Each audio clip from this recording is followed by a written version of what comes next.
The Golden Bronze is a loose powder from MAC, and it needs to be used sparingly because it does reflect a lot of light. So if you put it all over, you'll just look shiny.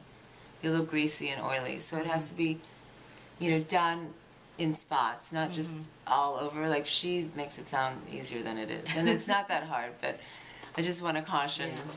Yeah. Well, it's always nice too if you just you can build and just start lightly and add on, and it just helps. Then you don't have to make mistakes. Things stay on better because you have layers, but also too you can't go overboard. It's a lot easier to add than it is to take away.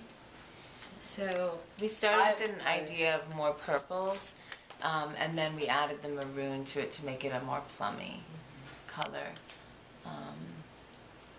And this is a color I wear a lot, so I know it looks good, I'm comfortable in it. One of the things about the Emmys is that it's a very long day and evening from start to finish. So this show actually starts in Los Angeles at 5, so it can air live at 8 p.m. on the East Coast.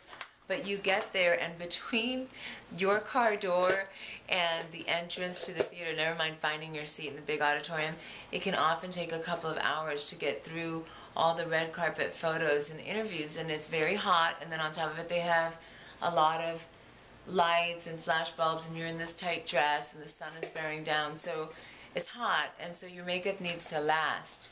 And the Emmys finish at 8, but then you've got the governor's ball that everyone goes to, and then parties after that.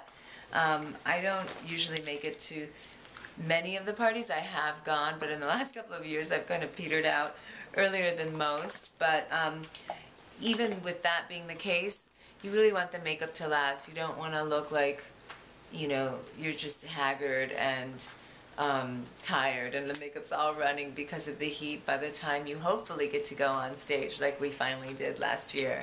So, the show Top Chef, we are nominated again, and last year after being nominated several times, we finally, to the surprise of all of us, won. So we're defending our title, and I guess by the time you guys see this, we'll know if we won or not.